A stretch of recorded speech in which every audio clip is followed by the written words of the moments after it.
इबादत को शुरू कर सकें। मैं लगभग आज 3 हफ्ते के बाद आपके साथ इस इबादत में शरीक हूँ और आज सुबह जब हम परमेश्वर के चरणों पर बैठे हैं, मेरी उम्मीद है और दुआ है कि परमेश्वर अपने काम को भारत में और पूरी दुनिया में करने पर है। आइए अपनी इबादत को हम शुरू करें, अपने सरों को झुकाएं, दुआ मांगे। यहाँ की स्तुति करो, यहोवा का धन्यवाद करो, क्योंकि वो भला है और उसकी करुणा सदा है। यहोवा के पराक्रम के कामों का वर्णन कौन कर सकता है, या उसका पूरा गुणानुवाद कौन कर सकता है। धन्य है जो न्याय पर चलते हैं और हर समय धर्म के काम करते हैं। हे यहोवा, अपनी प्रजा पर की प्रसन्नता के अनुसार मुझे स्मरण कर मेरे उद्धार के लिए मेरी सुधि ले, कि मैं तेरे चुने हुए का कल्याण देखूं और तेरी प्रजा के आनंद में आनंदित हो जाऊं और तेरे निज भाग के संग बड़ाई करने पाऊं। आमीन। आइए हम खुदावंद की हम्द व सना में गीत नंबर 13 नए गीत की किताब से गाएंगे। और अगर आपके पास हम्द व सना गीत की किताब है तो उसमें गीत नंबर 109 है। वक्त मुबारक दुआ का होती फिक्र जब दूर, और हम आते मुनज़्ज़े मसीह के हुजूर। घर हम रखे सब ईमान, वो नित रहेगा पास। इत्मीनान क्या खूब है, घर है मुंजी परास। गीत नंबर 13 नई गीत की किताब से और गीत नंबर 109 हम्द व सना गीत की किताब से।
एतकाद रखता हूँ खुदाए कादिर मुतलक बाप पर, जिसने आसमान और ज़मीन को पैदा किया और उसके इकलौते बेटे हमारे खुदावंद यीशु मसीह पर, जो रूह कुदूस से मुजस्सम होकर कुंवारी मरियम से पैदा हुआ, 35 पिलातुस की हुकूमत को दुख उठाया, सलीब पर खींचा गया, मर गया, दफन हुआ, तीसरे दिन मुर्दों में से जी उठा, आसमान पर चढ़ गया, खुदा बाप कादिर मुतलक के दाहिने हाथ जहाँ बैठा है, जहाँ मुर्दों का इंसाफ करने को आवेगा। मैं एतकाद रखता हूँ रूह कुदूस पर, पाक कलीसिया यहाँ पर मुकद्दस रिफाकत, गुनाहों की माफ़ी, जिस्म की जी उठने और हमेशा की ज़िंदगी पर। आमीन। आइए एक बार फिर से हम खुदावंद की हुजूरी में चलें, अपने सरों को झुकाएं, दुआ मांगे। खुदावंद हमारे आसमानी बाप, हम तेरा धन्यवाद देते हैं कि आज सुबह एक बार फिर से तूने हमें जिंदों की ज़मीन पर रखा। बीते दिनों तूने हमें संभाला, आसमान और ज़मीन की तमाम बरकतों से हमें माला माल किया।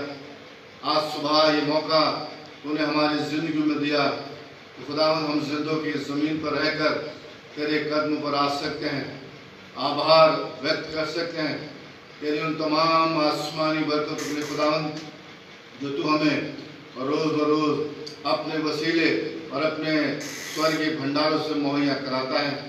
खुदावंद यूँ तो आज न केवल भारत में पर सारी दुनिया में त्राही त्राही मची हुई है। सारी दुनिया खुदा परमेश्वर आज एक बड़े तूफान और एक बड़ी महामारी से ग्रसित है, और पिता परमेश्वर हजारों लोगों ने अपने प्राणों की आहुति को दिया है। हजारों लोग खुदावंद मौत के मुंह में समा गए हैं, और आज भी खुदावंद जबकि हम दुनिया की तरफ निगाह करते हैं, लाखों लोग पिता परमेश्वर कोविड-19 से पीड़ित और ग्रसित पाए जाते हैं। दुनिया के ताकतवर देश पिता परमेश्वर इस महामारी के आगे नतमस्तक हैं, और पिता परमेश्वर उन्होंने अपने हाथों को खड़ा कर दिया है। और हम तेरा धन्यवाद करते हैं खुदावंद कि तू आज भी अपनी हमारी सुधि रखता है, तू आज भी अपने लोगों का ध्यान रखता है। हम में से कोई भी ऐसा नहीं है खुदावंद जिसका तू ध्यान और ख्याल नहीं रखता है। हम जानते हैं पिता परमेश्वर कि महामारी बड़ी है, तकलीफ, परेशानी, मुसीबत का समय है, पर हम इतना जानते हैं खुदावंद कि परेशानी या तकलीफ कितनी ही बड़ी क्यों ना हो, पर हम जिस परमेश्वर को मानते हैं, हम जिस परमेश्वर को जानते हैं, वो तमाम तकलीफों और मुसीबतों से महान और बड़ा परमेश्वर है। और उसने हमसे कहा है कि मैंने तुम्हें कभी किसी ऐसी परेशानी में नहीं पड़ने दिया जो तुम्हारे सहने और तुम्हारे कंट्रोल से बाहर है। पिता परमेश्वर, इससे पहले आज सुबह हम तेरी इबादत में आगे बढ़े, अगर जाने अनजाने में मानव ने, हम में से किसी ने तेरी इलाही बुजुर्गी में बीते दिनों में कोई ऐसा काम किया है खुदावंद जो तुझे नापसंद है, हम तौबा करते हैं। आज जगह जगह खुदावंद तेरे बेटे और बेटियां घरों में अपने स्थानों पर तेरी महिमा और तेरी स्तुति और तेरी आराधना के लिए जमाए। मेरी प्रार्थना आसमानी बाप, उन तमाम जगहों पर खुदावंद जहाँ तेरे बेटे और बेटियां आज तेरी इबादत में इकट्ठा है, तू पिता परमेश्वर अपने वायदे के मुताबिक उन तमाम जगहों पर हो। पिता परमेश्वर, जबकि सारी दुनिया इस कोविड-19 कोरोना वायरस के लिए दुआ कर रही है, मेरी प्रार्थना आसमानी बाप, आने वाले दिनों में काश की खुदावंद तेरा चंगाई भरा हाथ, तेरा हीलिंग टच उन तमाम लोगों तक पहुंच सके, और एक बड़ी विटनेस, एक बड़ी साक्षी खुदावंद आज न केवल भारत में, न केवल शहर बरेली में, पर खुदावंद सारी दुनिया में कायम होने पाए, और इंसान इस बात को जान सके और इस बात को रियलाइज और एक्नॉलेज कर ले, आसमान के नीचे और जमीन पर कोई दूसरा नाम नहीं जिस नाम के जरिए खुदावंद इंसान को चंगाई मिल सकती है। मंदिर से निकलते वक्त तेरे लोगों ने उस लंगड़े से यही कहा, हमारे पास सोना और चांदी तो नहीं है, पर एक नाम है जिस नाम में हम तुझे चंगाई देते हैं, और वो नाम यीशु मसीह का नाम है। उठ अपने और चल फिर, और पिता परमेश्वर वैसे ही हो गया। वचन में ऐसी बहुत सी जगह है खुदावंद, जिस किसी ने तेरे दामन को छू लिया, जिस किसी ने तुझे पुकार लिया, पिता परमेश्वर तूने उनकी जिंदगियों में वैसा ही कर दिया। आज आसमानी बाप, हम तेरे बच्चे, तेरे बेटे और बेटियां तेरे आगे सबनबू हैं। हम कमजोर जरूर हैं, लेकिन हम इस बात को जानते हैं खुदावंद, हम दुनियावी लोग अपने बच्चों का ध्यान रखते हैं, हम दुनियावी लोग अपने बच्चों की आवश्यकताओं और जरूरतों को पूरा करते हैं। पिता परमेश्वर तू हमारा स्वर्गीय पिता है और हम जानते हैं पिता परमेश्वर इस संकट की घड़ी में, इस महामारी के समय में केवल तू ही इस महामारी से इंसान को निजात दिला सकता है, जबकि वैज्ञानिक और डॉक्टरों ने पिता परमेश्वर इसके आगे हाथ खड़े कर दिए। पर हम इतना जानते हैं कि तू डॉक्टरों का डॉक्टर और वैद्यों का वैद्य है। पिता परमेश्वर इन दिनों में तू अपने रहम को, अपनी दया को, अपनी करुणा को अपने लोगों पर बरसा दे आसमानी बाप, और लोग इस बात को जानने पाए और पिता परमेश्वर हर एक जीव और हर एक घुटना तेरे आगे ये अंगीकार करने पाए कि पिता परमेश्वर तू ही है जो हमें बचा सकता है। मैं विशेष रूप से दुआ करना चाहता हूँ खुदावंद उन तमाम लोगों के लिए जिन्होंने बीते महीनों में, बीते दिनों में अपने अजीजों को इस महामारी के कारण खोया है। पिता परमेश्वर खानदान के खानदान बर्बाद हुए हैं। हमारी दुआ है उन सब के लिए। हम में से कोई इस योग्य और इस लायक नहीं है खुदावंद कि इस संकट की घड़ी में, इस महामारी के समय में उन्हें अपना इत्मीनान और अपनी शांति अता फरमा, क्योंकि पिता परमेश्वर कोई इन्हें इस बड़े दुख से ऊपर नहीं उठा सकता। सुबह तेरे जो लोग पीड़ित हैं, आज भी बीमारी के बिस्तरों पर हैं, मेरी प्रार्थना खुदावंद आज की सुबह उनके लिए एक ऐसी सुबह होने पाए कि खुदावंद उनके बिस्तरे पलट दिए जाएं और वो कामिल शिफा को पाने पाए और पिता परमेश्वर तेरा धन्यवाद दे सकें।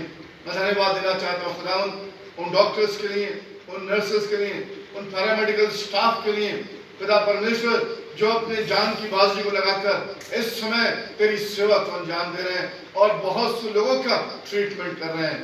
पिता परमेश्वर उन पर अपनी दया को बना के रख। पिता परमेश्वर उनके खानदानों को विशेष रूप से मैं तेरे हाथों में सौंप और दुआ करता हूँ खुदावंद कि इस संकट की घड़ी में तमाम डॉक्टर्स को, नर्सेस को तू अपने अनुग्रह में, अपनी दया में बना के रख पिता परमेश्वर, ताकि वो उन तमाम लोगों की सेवा कर सकें जो इस समय बीमारी से ग्रसित है। पिता परमेश्वर हम दुआ करते हैं उन तमाम लोगों के लिए जो हमारे देश को चलाते हैं, माननीय प्राइम मिनिस्टर के लिए, तमाम स्टेट के चीफ मिनिस्टर्स के लिए, तमाम ब्यूरोक्रेट्स के लिए खुदा जो इस समय सड़कों पर हैं और कोरोना के इस मुसीबत से निपटने के रोज नए नए कामों को कर रहे हैं। पिता परमेश्वर संकट के समय में हमारे देश के उन तमाम लीडर्स पर तू अपने अनुग्रह को बना के रख, उन तमाम अगुओं को अपना मार्गदर्शन दे खुदावंद, ताकि वो भारत के लिए और दुनिया के लिए उन निर्णय को ले सके खुदावंद जो इस समय तेरी मर्जी के मुताबिक हो। विशेष रूप से हम प्रार्थना करते हैं उन तमाम लोगों के लिए जो संकट की इस घड़ी में सामने आ रहे हैं और अपनी कमाई का एक बहुत बड़ा हिस्सा पिता परमेश्वर इस बड़ी महामारी के लिए दे रहे हैं। पिता परमेश्वर अपने लोगों को तैयार कर जो इस योग्य है कि खुदावंद वो दूसरों की मदद कर सकते हैं। होने दे आसमानी बाप, ऐसे बहुत से लोग इस समय सामने आ सकें और एक जरूरतमंद की मदद कर सकें, क्योंकि एक छोटी सी जरूरत, एक छोटी सी मदद किसी के जान को बचा सकती है। पिता परमेश्वर एक बार फिर से मैं धन्यवादित हूँ अपनी कलीसिया के लोगों के लिए। पिता एक एक पर तू अपने अनुग्रह को बना कर रख। अगर कोई बीमार है, कोई जरूरतमंद है, एक एक को खुदावंद तू अपने अनुग्रह में बना। और पिता परमेश्वर हम सब मिलकर इन दिनों में रोज बरोज यही दुआ कर सकें। मैं धन्यवाद देना चाहता हूँ अभी के लिए भी खुदावंद, अपने बेटे के लिए। बीते दिनों में उसके साथ जो हादसा हुआ तू बेहतर जानता है, पर मैं धन्यवाद देता हूँ खुदावंद कि तूने उसके जीवन में इस बड़े मिरेकल और मौजूद को कर दिया। पिता परमेश्वर हम हमारे दिल शुक्रगुजारी से भरे हैं और पिता परमेश्वर आने वाले दिनों में हम तेरी खिदमत को और भी अधिकाई से अंजाम देने पाए, जबकि वह अभी बीमारी के बिस्तर पर है। पिता परमेश्वर रोज बरोज वो बेटर हो रहा है, हील हो रहा है। हम धन्यवाद देते हैं। पिता परमेश्वर मेरी प्रार्थना है आने वाले दिनों में अभी तेरे लिए एक बड़ी विटनेस के रूप में सामने आए और बहुत से नौजवान उसके जीवन से खुदावंद तेरे गले में शरीक होने पाए। एक बार फिर से तमाम लोगों को मैं तेरे हाथों में सौंपता हूँ खुदावन, जो कोरोना की इस महामारी से पीड़ित हैं, उन पर अपनी दया को कर। तेरे वचन के लिए हम तुझसे दुआ करते हैं खुदावन, जब आज जो वचन का बीज बोया जाए, मुझे अपनी सेवा के लिए इस्तेमाल कर।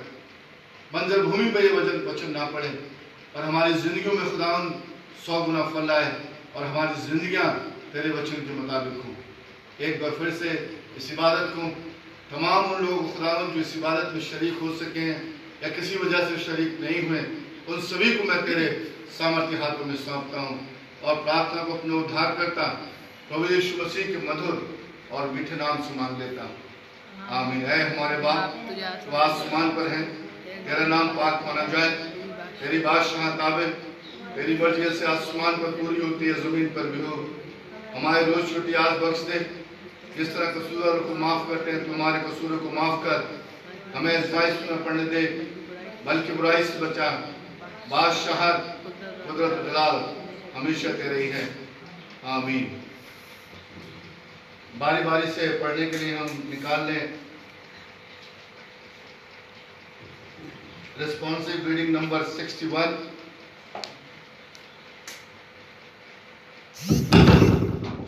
गीत की किताब में पेज नंबर 537, इंतखाबे सबक नंबर 61, गीत की किताब में पेज नंबर 537।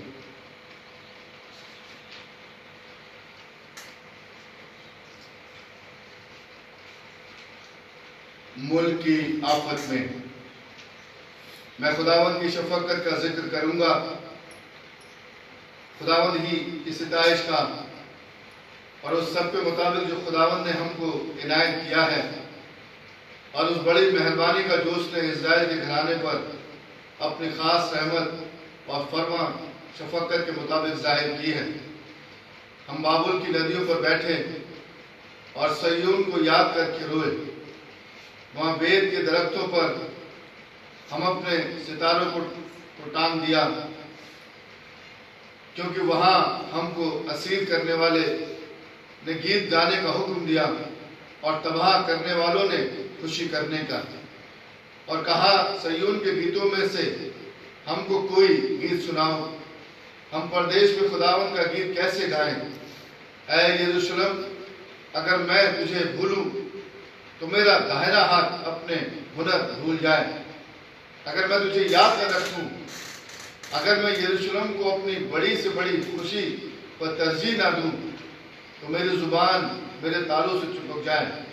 जब खुदावन सय्यून के असीरों को वापस लाया तो हम ख्वाब देखने वालों के मानंद थे। उस वक्त हमारे मुंह में हंसी और हमारी जुबान पर रागनी थी। तब कौमों ने यह चर्चा होने लगी कि खुदावन ने उनके लिए बड़े बड़े काम किए हैं, खुदावन ने हमारे लिए बड़े बड़े काम किए हैं और हम शादमान हैं, हम सब। ऐ खुदावन, जुनूब की नदियों की तरह हमारे असीरों को वापस ला। जो आंसुओं के साथ बोते हैं वो खुशी के साथ काटेंगे। जो रोता हुआ बीज ले जाता है वह अपने फूले लिए वह शादमान लौटेगा, आमीन। ओ शिताए स्वामी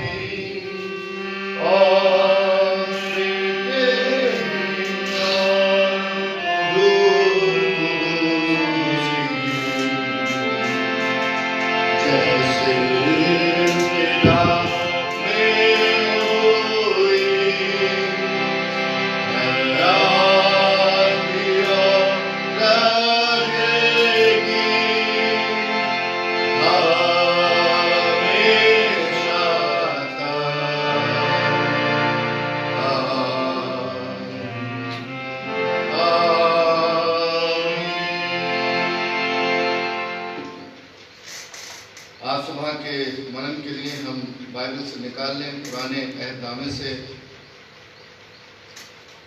उत्पत्ति की किताब, उसका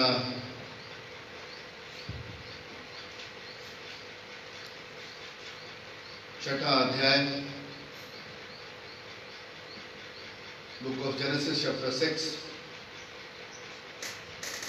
verses 5 टू 8, उत्पत्ति की किताब उसका 6वां अध्याय 5 आयत से 8 आयत तक मैं अपने और आप सब के लिए पढ़ना चाहूँगा। यहोवा ने देखा कि मनुष्य की बुराई पृथ्वी पर बढ़ गई है और उनके मन के विचार में जो कुछ उत्पन्न होता है वो निरंतर बुरा ही होता है। और यहोवा पृथ्वी पर मनुष्य को बनाने से पछताया और वह मन में अति खेदित हुआ। तब यहोवा ने कहा, मैं मनुष्य को जिसकी मैंने सृष्टि की है पृथ्वी के ऊपर से मिटा दूंगा।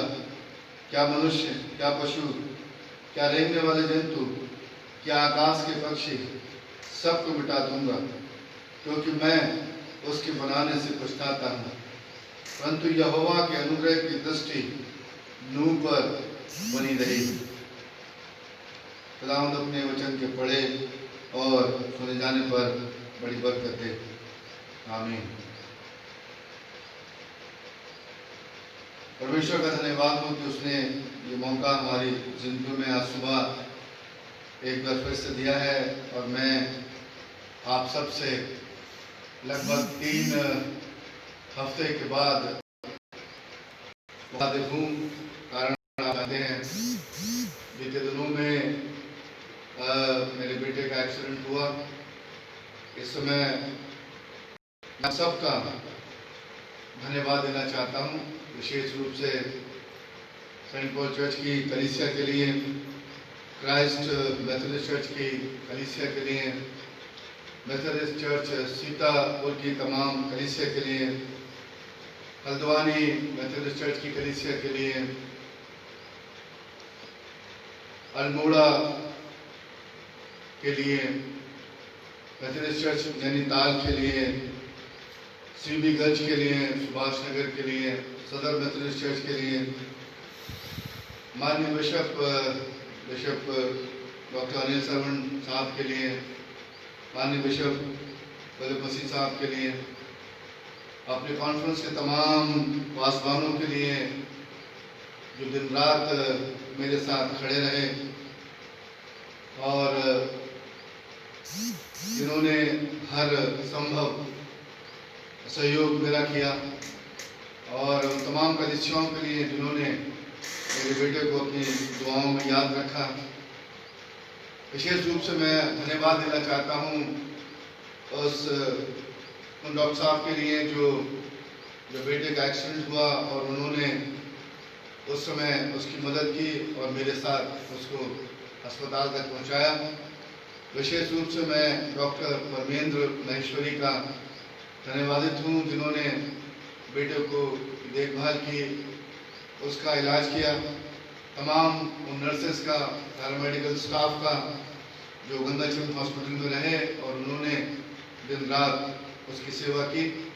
मैं तहे दिल से आप सबका शुक्रगुजार हूँ और आपसे यही प्रार्थना आज सुबह भी करना चाहता हूँ कि आप मेरे बेटे को अपनी दुआओं में निरंतर याद रखें।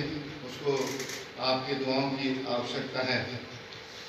आने वाला जो संडे होगा वो पाम संडे का दिन होगा और इबादत का समय ठीक 10 बजे होगा और जो पैशन वीक का समय होगा, इबादतें जो होंगी तो ठीक वैसे ही होंगी।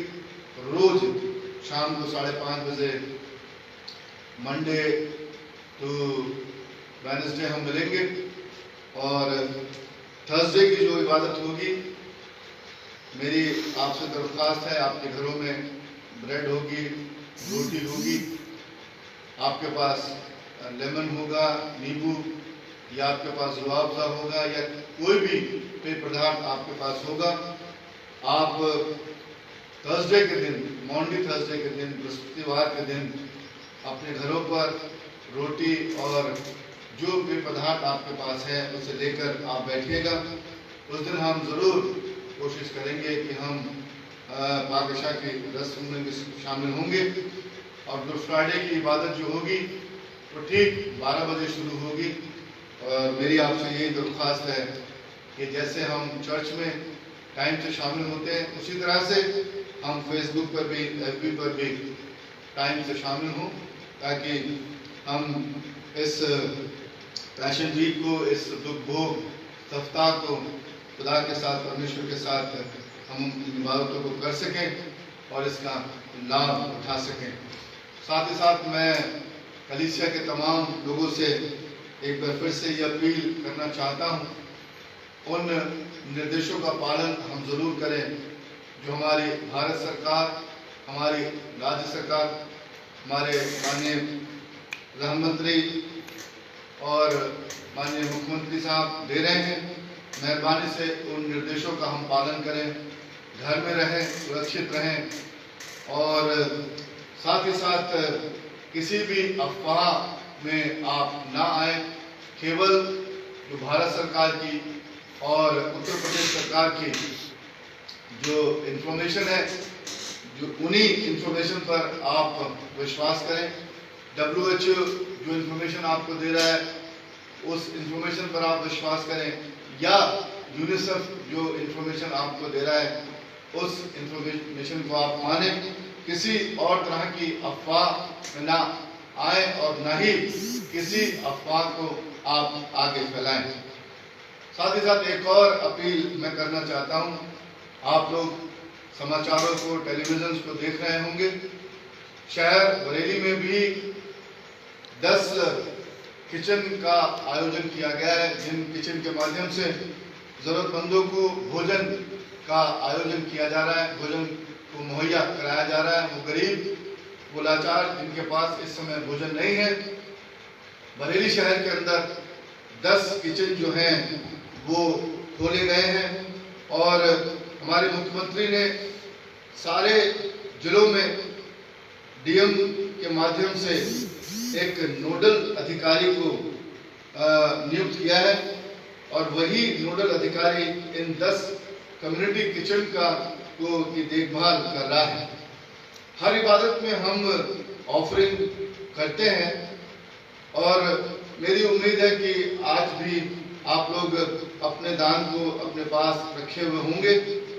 इसलिए इस समय भारत में तमाम कम्युनिटीज, तमाम लोग इस महामारी से निपटने के लिए सामने आ रहे हैं और यदि आप चाहते हैं कि आपने आज के लिए जो ऑफरिंग, जो दान सोचा हुआ है, उस दान को हम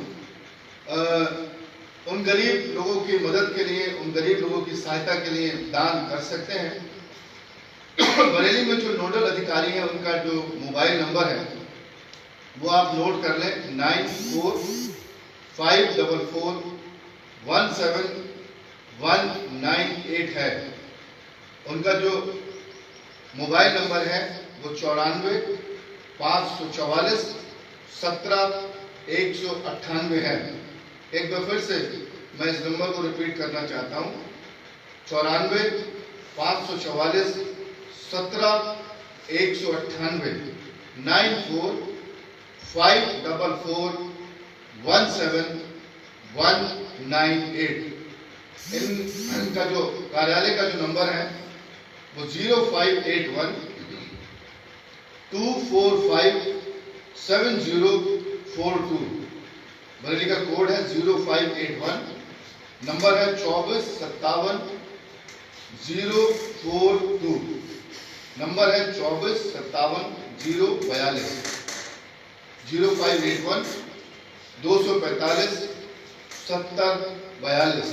आज की जो ऑफरिंग आप देना चाहते थे, उस ऑफरिंग को आप अपने पास इकट्ठा कर लें और आने वाले दिनों में ये आप तक हम इस बात को पहुंचाएंगे कि किस तरह से इस ऑफरिंग को, इस मदद के लिए हम आगे पहुंचा सकते हैं। आपकी एक छोटी सी मदद बहुत से लोगों के लिए एक बड़ी राहत का काम करेगी। इस समय हम एक और गीत में शरीक होंगे और यदि आपने अपने ऑफरिंग के लिए सोच रखा है तो जरूर आप इसमें शामिल हों। बहुत ही जाना पहचाना गीत है, परम पिता की हम स्तुति गाएं, वही है जो बचाता हमें। गीत किताब में 687 नंबर है और हम सबको ये गीत आता है। आइए हम परमेश्वर की हमदो सलाम में इस गीत को गाएं और जो ऑफरिंग आपने आज परमेश्वर को देने के लिए जमा की हुई है, उस ऑफरिंग को आप जरूर अलग निकाल लें, उसको एक एनवलप में रख लें ताकि उस ऑफरिंग को हम जरूरतमंदों तक पहुंचा सकें। परम पिता की हम स्तुति गाएं, वही है जो बचाता हमें, सारे पापों को करता क्षमा, सारे लोगों को करता क्षमा। परम पिता की हम स्तुति गाएं, वो ही है जो बचाता हमें।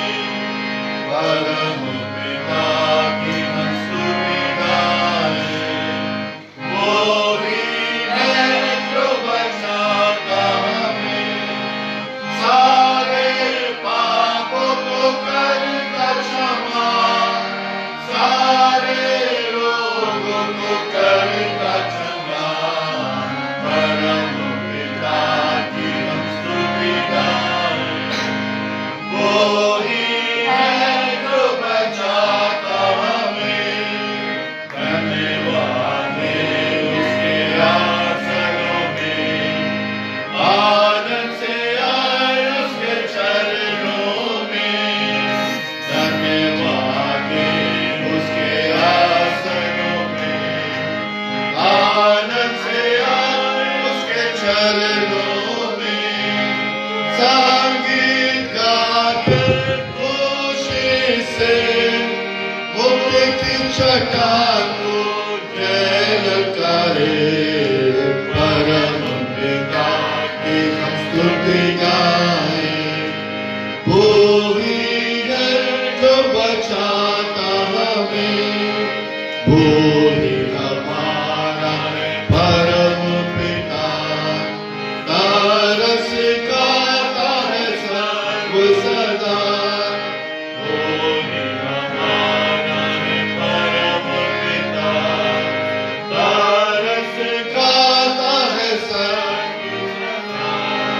पूरब से पश्चिम जितनी दूर, उतनी दूर है हमारे गुनाह। परम पिता की हम स्तुति गाएं, वो ही है जो बचाता हमें। माँ की तरह उसने दी तसल्ली, दुनिया के खतरों में छोड़ा नहीं। माँ की तरह उसने दी तसल्ली, दुनिया के खतरों में छोड़ा नहीं। खालिस दूध कलाम का दिया और दी हमेशा की जिंदगी। परम पिता की हम स्तुति गाएं, वो ही है जो बचाता हमें। चरवाहे की मानी ढूंढा उसने, पापों की कील से निकाला हमें। चरवाहे की मानी ढूंढा उसने, पापों की कील से निकाला हमें। हमको बचाने को जान अपनी दी, ताकि हाथ में हम उसके रहे। परम पिता की हम स्तुति गाएं, वो ही है जो बचाता हमें। घोंसले को बार बार तोड़कर उसने, किसी के हम मुड़ना उससे। घोंसले को बार बार तोड़कर उसने, चाह किसी के हम मुड़ना उससे। पर उड़ाया उकाब की तरह, ताकि हमको चोट न लगे। ताकि हम स्तुति गाएं, वो ही है जो बचाता हमें। सारे पापों को करता क्षमा, सारे रोगों को करता चंगा। परम पिता की हम स्तुति गाएं। वो ही है जो बचाता हमें। आइए हम दान के लिए दुआ करें। खुदा हमारे आसमानी बाप, हम धन्यवाद देते हैं तेरे लोगों ने आज इस बड़ी महामारी में जबकि अपने दान को दिया है, अपने हाथ को आगे बढ़ाया है। मेरी प्रार्थना खुदा आसमान के तमाम झरोकों से तूने बड़ी बरकत दे और ये छोटा सा दान खुदावन बहुत सौ की जिंदगियों के लिए एक बड़ी बरकत के रूप में सामने आ सके। देने वालों पर तो अपने बड़े सामर्थ्य हाथ बना कर रखे। ये दान उन लोगों के लिए इस्तेमाल किया जाए खुदावन जो तेरी खिदमत के लिए और पिता परमेश्वर जो इस समय बड़ी समस्या और परेशानियों में पाए जाते हैं। तेरे मीठे मुबारक नाम सुना। हाँ, इससे पहले कि हम परमेश्वर के वचन को सुने, मैं चाहूँगा भाई दयानिधि थोड़ी देर के लिए परमेश्वर की स्तुति और प्रशंसा में हम लोग को ले जाएं। मिस्टर दयानिधि लोग का मैं धन्यवाद देता हूँ कि उन्होंने अपने बिजी शेड्यूल में इस समय को निकाला, आप इबादत में आए। मैं भाई का तहे दिल से शुक्रगुजार हूँ। थोड़ी देर के लिए हम परमेश्वर की हमद सलाह में शरीक होंगे भाई दयानिधि के साथ।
परमेश्वर का धन्यवाद हो इस अच्छे गीत के लिए। आइए थोड़ी देर हम परमेश्वर के वचन पर ध्यान करेंगे। जो हिस्सा आज पढ़ा गया मेरे और आपके ध्यान के लिए उत्पत्ति की किताब उसका 6वां अध्याय और उसकी 5 आयत से लेकर 8 आयत तक।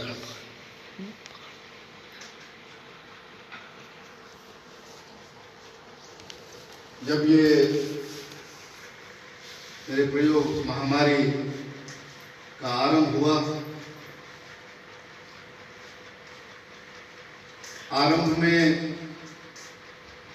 आरंभिक दिनों में ऐसा नहीं लग रहा था कि ये इतने विकराल रूप को लेगी कि सारी दुनिया इसके आगे नतमस्तक होगी, सारी दुनिया इसके आगे परेशान होगी। दुनिया का हर देश, दुनिया की हर महाशक्ति आज इस वायरस कोविड-19 से ग्रसित हैं। अधिकतर देश इससे पीड़ित हैं और भारत के प्राइम मिनिस्टर, तमाम स्टेट्स के चीफ मिनिस्टर, सरकारी अमला, सभी लोग इसके बचाव के रास्ते बता रहे हैं, कैसे इसकी चेन को तोड़ा जा सकता है, किस तरीके से हम इसको नियंत्रण या इसको हम कंट्रोल कर सकते हैं। बहुत सी गाइडलाइंस रोज हमें मिल रही है और सबसे अहम तरीका जो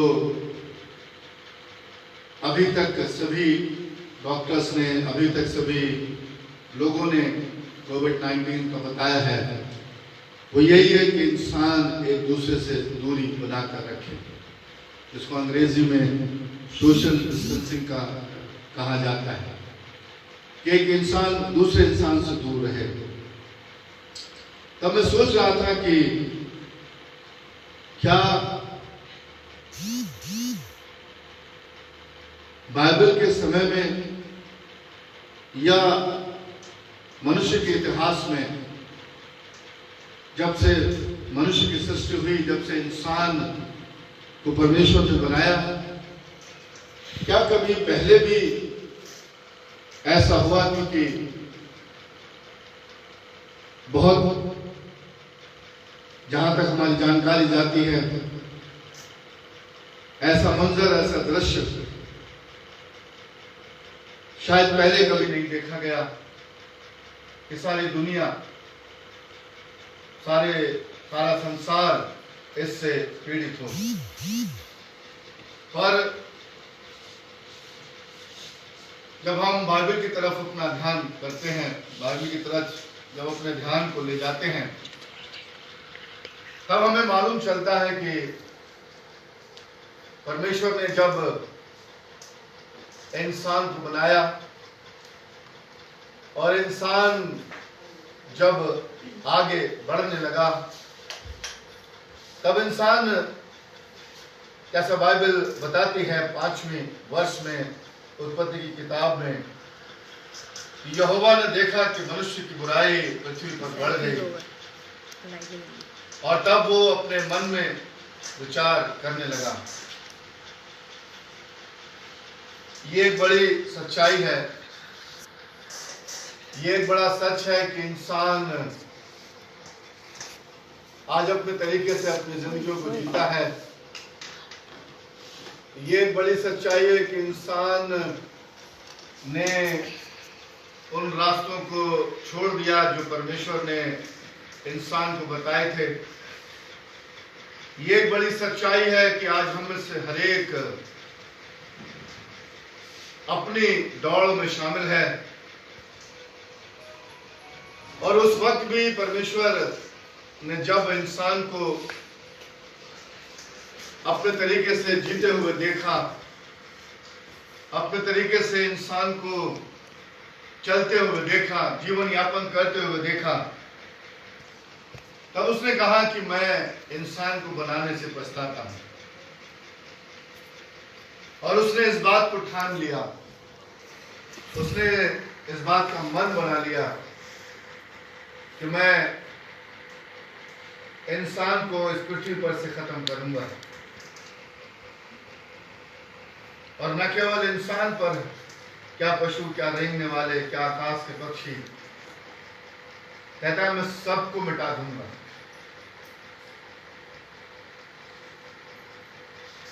आज बहुत सालों के बाद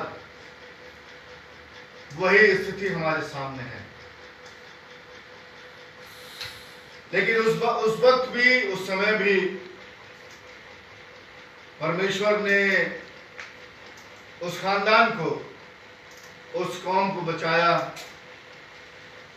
जो परमेश्वर के ऊपर अपना ईमान रखती थी, जो परमेश्वर की दृष्टि में धर्मी पाई जाती थी। महामारियों का जिक्र बाइबल में हमें मिलता है, विपत्तियों का जिक्र हमें बाइबल में मिलता है कि जब मूसा की अगुवाई में इज़राइली लोग मिस्र से निकल रहे थे,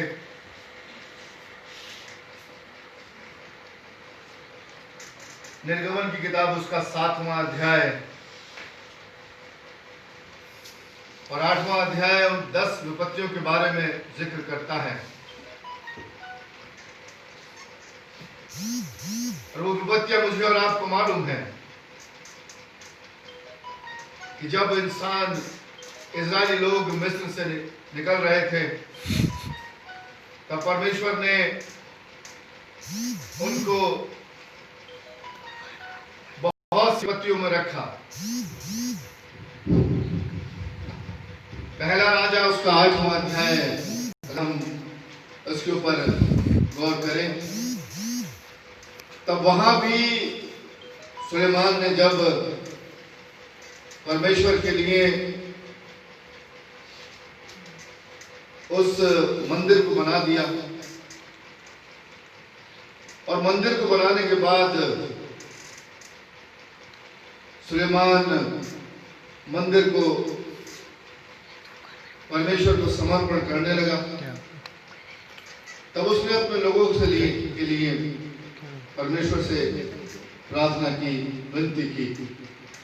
और विनती ये थी कि जब कभी मेरे लोग तेरे विरुद्ध पाप करें, जब कभी मेरे लोग तेरे खिलाफ में जाएं, जब कभी मेरे लोग तेरे खिलाफ में अपराध करें, जब कभी मेरे लोग तेरी बातों को ना माने, जब कभी लोग अपने अपने तरीके से अपने जिंदगियों को जिए, सुलेमान ने परमेश्वर से कहा तो उन्हें माफ करना।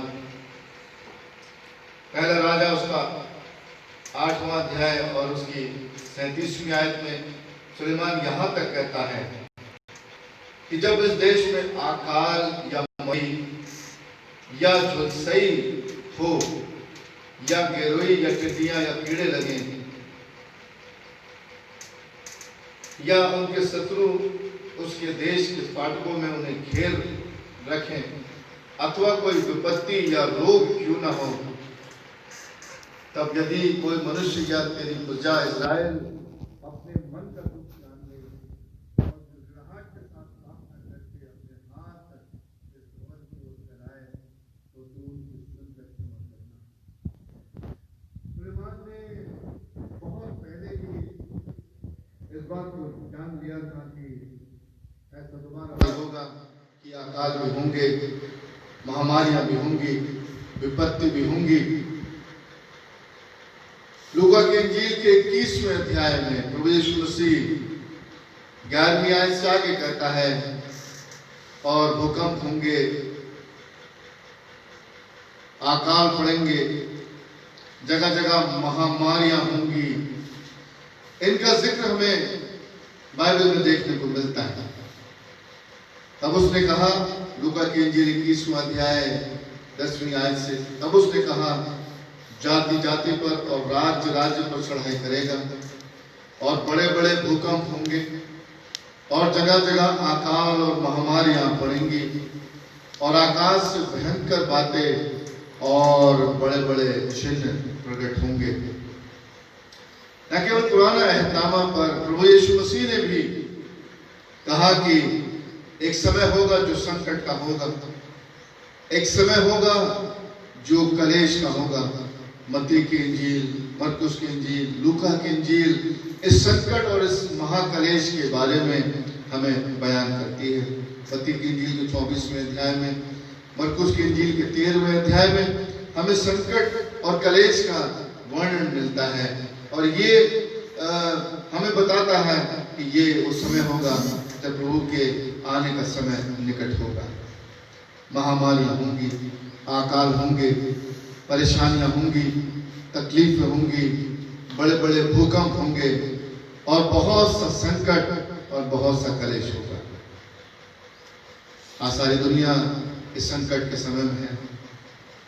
बहुत से लोगों ने, बहुत से राज्यों ने, बहुत से देशों ने इस महामारी और इस संकट के सामने हाथ खड़े कर दिए हैं। कल मैं एक वीडियो देख रहा था इटली का, जहां बहुत से लोग एक कॉमन स्थान पर आकर परमेश्वर के आगे घुटने टेके हुए थे, क्योंकि उन्होंने उनके कंट्रोल से, उनके नियंत्रण से अब ये बाहर हो गया है।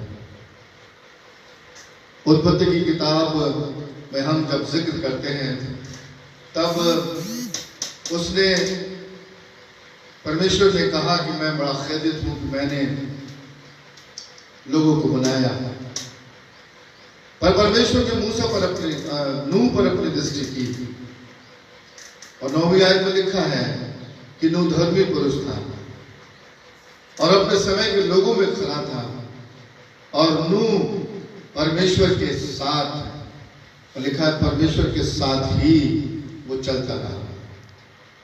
और तब परमेश्वर ने पहले लॉकडाउन की बात करी।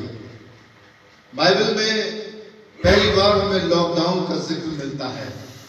पहली बार हमें आज जिसको हम लॉकडाउन कह रहे हैं, जिसको हम बंद कह रहे हैं, अर्थात जिसका मतलब यह है कि कोई इंसान अपने घरों से बाहर ना निकले क्योंकि वो महामारी उसका इंतजार कर रही है।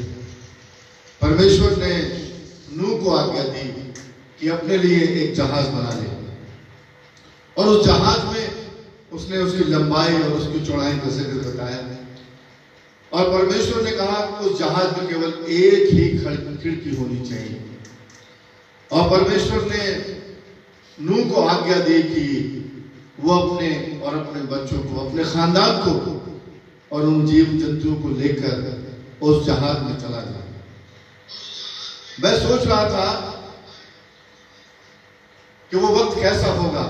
आज के हम भौतिक युग में हैं जहां फेसबुक, मैसेंजर, व्हाट्सएप और दीगर ऐसे इंटरनेट सुविधाएं हैं जहां हम आज भी एक दूसरे से कांटेक्ट कर सकते हैं, एक दूसरे से बातचीत कर सकते हैं, जहां एक दूसरे से वीडियो चैट कर सकते हैं, जहां एक दूसरे का हालचाल जान सकते हैं, चाहे वो दुनिया के किसी भी कोने पर।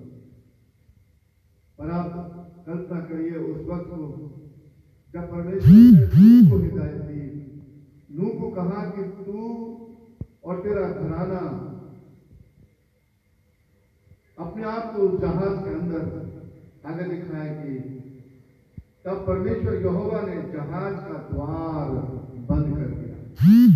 परमेश्वर ने उस नूह के जहाज के द्वार को बंद कर दिया। वहां ना उस समय कोई टेलीविजन होगा, ना ही कोई और सुख सुविधा वहां पर मौजूद थी। और परमेश्वर ने कहा कि 40 दिन और 40 रात मैं वहां में बरसाऊंगा। और आपको मालूम है वो लॉकडाउन का जो पीरियड था, लिखा है कि लगभग 150 दिन पृथ्वी के ऊपर जल बना रहा और स्वर्ग साथ में और जल पृथ्वी पर 150 दिन तक प्रबल रहा। अर्थात इसका मतलब यह है 40 दिन और 40 रात तो बारिश होती रही और जो पानी था वो लगभग 150 दिन तक पृथ्वी के ऊपर प्रबल रहा। कहने का मतलब ये लगभग 6 महीने नूह और उसका खानदान परमेश्वर के कहे अनुसार, अगर आप 6ठा अध्याय पढ़ें, उत्पत्ति की किताब का 6ठा अध्याय और उसकी 18वीं आयत से मैं कुछ आयतें पढ़ना चाहूंगा। परमेश्वर कहता है, परंतु मैं तेरे संग में वाचा बांधता हूं, इसलिए तू अपने पुत्रों, स्त्री और बहुओं समेत जहाज में प्रवेश करना। 21वीं आयत में कहता है, और भांति भांति भोज पदार्थ जो खाया जाता है उनको दूसरों को लेकर अपने पास इकट्ठा कर रखना, और जो तेरे और उनके भोजन से नहीं होगा। 22 कहती है, परमेश्वर की इस आज्ञा के अनुसार नूह ने वैसा ही किया। जब परमेश्वर ने नूह को आज्ञा दी कि उसे और उसके खानदान को पूर्ण रीति से जहाज में अपने आप को बंद करना है, लिखा है कि नूह ने परमेश्वर की आज्ञा के अनुसार वैसा किया। और लिखा है कि पानी जल जो है लगभग 150 दिन जो है वो पृथ्वी के ऊपर प्रबल था। नीति वचन की किताब, नीति वचन 27वां अध्याय बुद्धिमान मनुष्य विपत्ति को आगे देखकर छुप जाता है। जो बुद्धिमान है वो विपत्ति को आकर देखकर छुप जाता है, परंतु भोले लोग आगे बढ़ जाते चले जाते हैं और हानि परमेश्वर ने मुझे और आपको ज्ञान दिया है। परमेश्वर ने मुझे और आपको बुद्धि दी है, और परमेश्वर ने मुझे और आपको बताया है कि कैसे नूह ने परमेश्वर की आज्ञा को माना और उसने अपने आप को और अपने खानदान को बचाया, वैसे ही मुझे और आपको, जबकि हमारे भारत सरकार, हमारी राज्य सरकार और तमाम दुनिया के लोग, चाहे वो कोई भी देश क्यों ना हो, वो केवल इस समय एक ही बात कह रहा है कि हम अपने घर में रहें और अपने घर से बाहर ना निकलें, क्योंकि बुद्धिमान पुरुष वचन बताता है जब विपत्ति आती है तो वो उसको आता देखकर छुप जाता है, परंतु जो भोले लोग हैं, जो अज्ञानी हैं, वो आगे बढ़ जाते हैं और हानि उठाते हैं।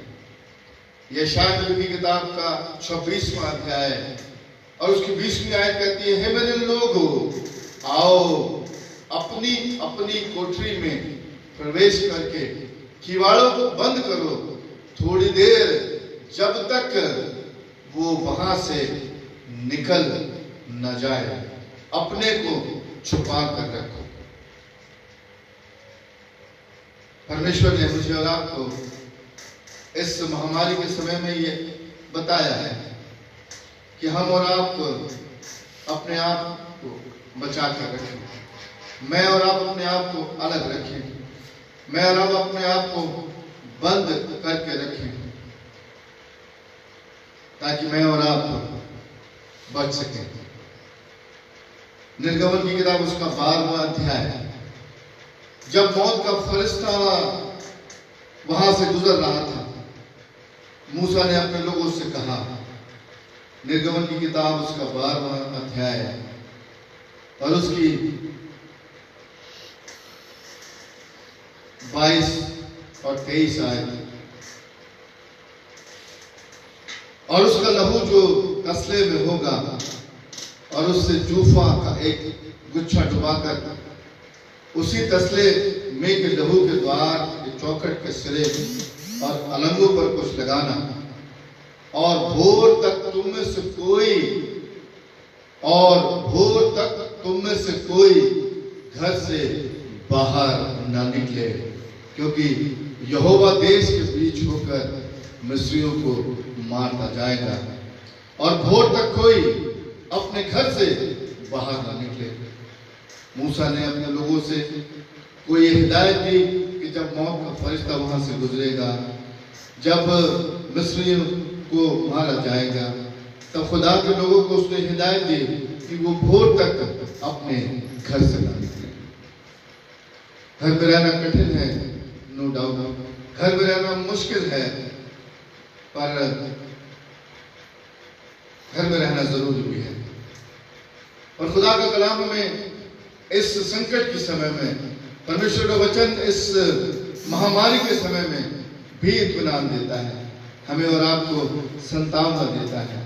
अगर हम भजन संहिता की किताब उसका 91 अध्याय को पढ़ेंगे, साम चैप्टर 91 और उसकी 2 और 3 आयत को देखिए, कहता है, लिखने वाला कह रहा है, मैं यहोवा के विषय में कहूंगा कि वह मेरा शरण स्थान और मेरा गढ़ है। परमेश्वर हमारा शरण स्थान है और परमेश्वर हमारा गढ़ है। आगे कहता है, वह मेरा परमेश्वर है और मैं उस पर भरोसा रखूंगा। तीसरी आयत में कहता है, वह तुझे पहेलिये के जाल से और महामारी से बचाएगा। हम एक ऐसे परमेश्वर को जानते हैं। मैंने बीते दिनों में, आपको याद होगा, इस बात के ऊपर जोर दिया था कि परमेश्वर हमें कभी ऐसी समस्या में नहीं पड़ने देता है। परमेश्वर कभी हमें कभी ऐसी मुश्किल में नहीं पड़ने देता है जो हमारे सहने से बाहर है। कहता है वही हमें महामारी से बचाएगा। निर्गमन की किताब उसका 15वां अध्याय और उसकी 26वीं आयत में वो कहता है, तो जितने रोग मैंने मिस्रियों पर भेजे हैं उनमें से एक भी तुझ पर ना भेजूंगा, क्योंकि मैं तुम्हारा चंगा करने वाला यहोवा।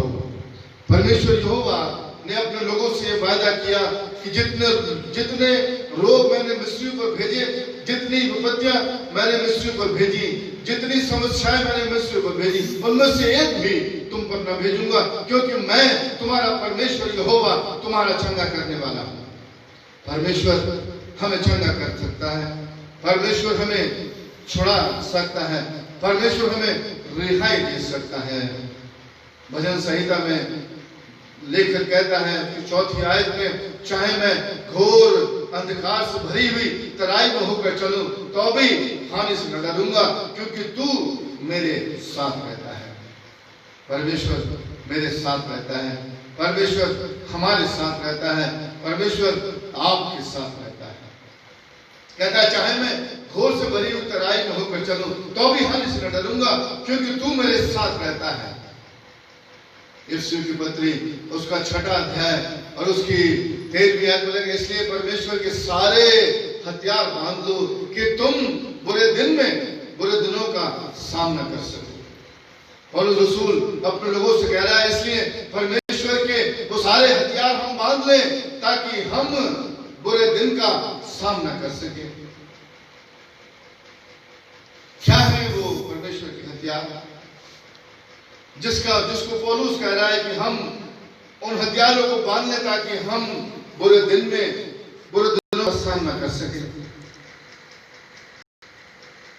क्या है वो हथियार जो हमें बांध लेने की आवश्यकता है ताकि हम बुरे दिनों का सामना कर सके।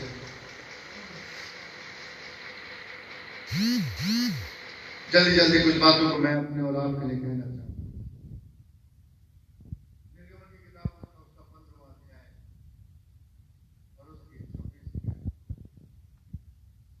जैसे पौलुस रसूल ने कहा कि इसलिए हम परमेश्वर के उन सारे हथियारों को बांध लें ताकि हम बुरे दिनों का सामना कर सकें। क्या है वो परमेश्वर के हथियार जिसको मुझे और आपको बांधने की जरूरत है? क्या है वो हथियार जिनको मुझे और आपको आज ले लेने की जरूरत है? बाइबल हमें बताती है, निर्गमन की किताब उसका 15वां अध्याय और उसकी 26वीं आयत। चंद बातें मैं अपने और आपके बहुत जल्दी कहना चाहूंगा। लिखा है, यदि तू अपने परमेश्वर यहोवा का वचन तन मन से सुने और जो उसकी दृष्टि में ठीक है वही करे और उसकी आज्ञाओं पर कान लगाए और उसकी सब विधियों को माने, तो जितने रोग मैंने मिस्रियों पर भेजे उनमें से एक भी तुझ पर ना भेजूंगा, क्योंकि मैं तुम्हारा परमेश्वर यहोवा तुम्हें चंगा करने वाला हूं। क्योंकि मैं तुम्हारा परमेश्वर यहोवा तुम्हें चंगा करने वाला हूं। मुझे और आपको परमेश्वर के वचन में बने रहने की जरूरत है। मुझे और आपको पहला हथियार जो परमेश्वर ने मुझे और आपको दिया है वो परमेश्वर का वचन है, और उस वचन को मुझे और आपको थामे रखने की जरूरत है। उस वचन को मुझे और आपको उस वचन में मुझे और आपको बने रहने की जरूरत है। उस वचन को मुझे और आपको खा लेने की जरूरत है। क्योंकि वो कहता है जो मेरे वचन को थामे रहेगा, जो मेरे वचन में बने रहेगा। मुझे और आपको संकट के समय में परमेश्वर के वचन में बने रहने की जरूरत है। परमेश्वर के वचन में रोज बरोज अपने आप को आगे बढ़ाने की जरूरत है। मुझे और आपको परमेश्वर के वचन को रोज बरोज पढ़ने की जरूरत है। मुझे और आपको रोज बरोज परमेश्वर के वचन को अपनी जिंदगियों में धारण करने की जरूरत है। बहुत सी बार मैं और आप परमेश्वर का वचन पढ़ते तो जरूर है, पर हम परमेश्वर के वचन को अपनी जिंदगियों में धारण नहीं करते हैं। मैं और आप परमेश्वर के वचन को अपनी जिंदगियों में बनाए नहीं रखते हैं। और कई बार जब वचन का बीज बोया जाता है वो उस भूमि पर पड़ता है जो बंजर है और वहां वो फल नहीं लाता है। महामारी के समय में, संकट के समय में मुझे और आपको परमेश्वर के वचन में बने रहने की जरूरत है। संकट चाहे कितने बड़ा हो, और खुदा का कलाम हमें बताता है कि वो मुझे और आपको बहेलिए की जान से, वो मुझे और आपको महामारी से बचाने में आज भी विश्वासियों में धर्मी है। बाइबल बताती है, पहला यूहन्ना उसका 4वां अध्याय और उसकी 4वीं आयत को मैं बहुत जल्दी से अपने और आपके लिए पढ़ना चाहूँगा। पहला यूहन्ना 4वां अध्याय और उसकी 4वीं आयत।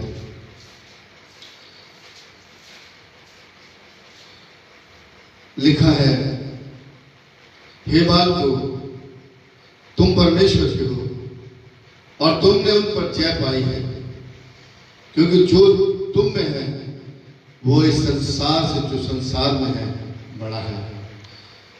क्योंकि जो तुम में है वो उससे जो संसार में है बड़ा है।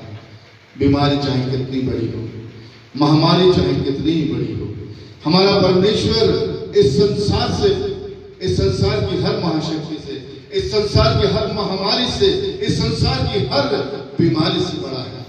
और इसलिए हमें उसके वचन में बने रहने की जरूरत है। दूसरी बात कहता है, और जो उसकी दृष्टि में ठीक है वही करना। हम वही करें जो परमेश्वर की दृष्टि में ठीक है। प्रॉब्लम यह है कि हम वो नहीं करते हैं जो परमेश्वर की दृष्टि में ठीक है। हम वो करते हैं जो हमारी दृष्टि में ठीक है। हम वो करते हैं जो हमें अच्छा लगता है। पर बाइबल कहती है हम वो करें जो परमेश्वर को भाता है। हम वो करें जो परमेश्वर की निगाह में सही है। हम वो वही करें जो परमेश्वर हमारी जिंदगी से चाहता है। और आगे लिखा है, जो आज्ञाएं मैंने तुमको दी उस पर काम लगा। जो आज्ञाएं मैंने दी है, परमेश्वर ने हमें आज्ञा दी है कि आसमान और जमीन के नीचे कोई दूसरा नाम नहीं जो मुझे और आपको छुटकारा दे सकता है। परमेश्वर ने यह आज्ञा हमें दी है कि हम प्राण देने तक विश्वासी रहें, ईमानदार रहें, उसमें बने रहें। परमेश्वर ने हमसे कहा है कि मैं तुम्हारे साथ जगत के अंत तक हूं। परमेश्वर ने हमें यह हिदायत दी है कि हम उसमें चलते रहें, बने रहें। परमेश्वर ने हमें यह हिदायत दी है कि हम उसकी स्तुति और उसकी प्रशंसा, उसकी इबादत करते रहें।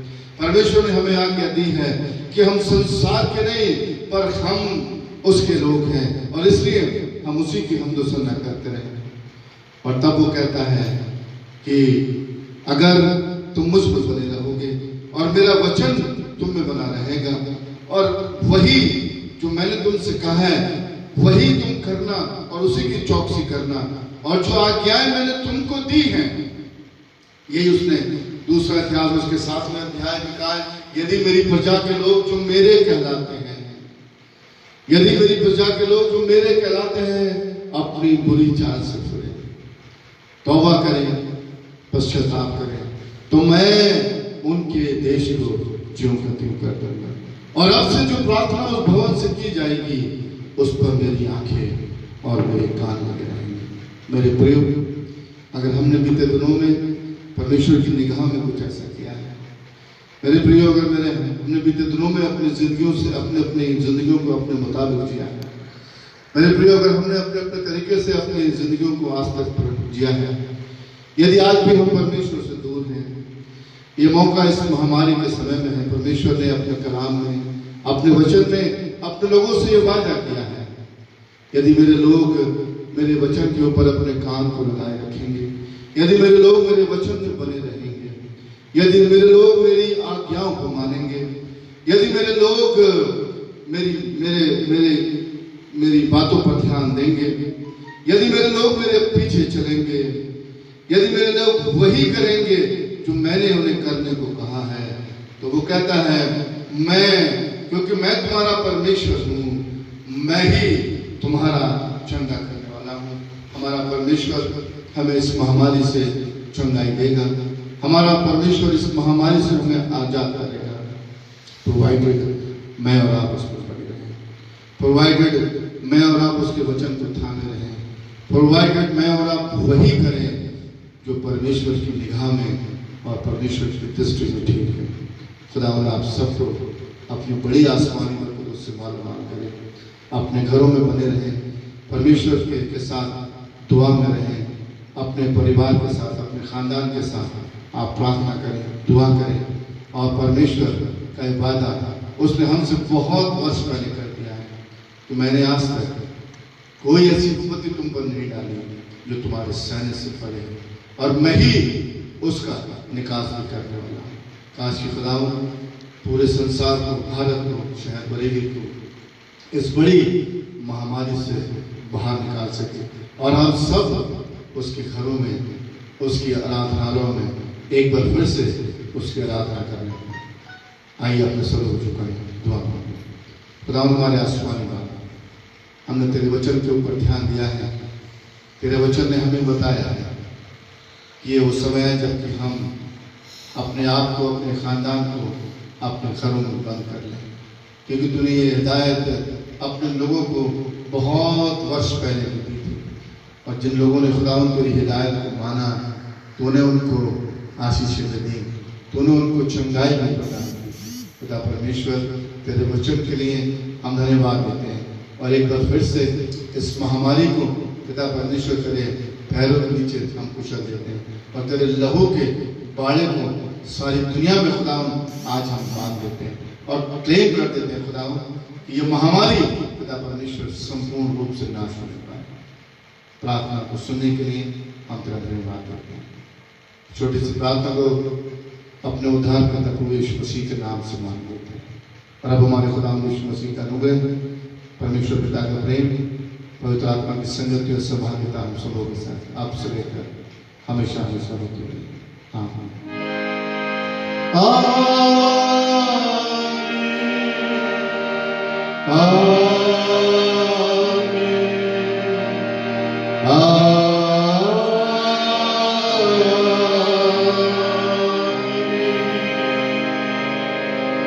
सब वजह से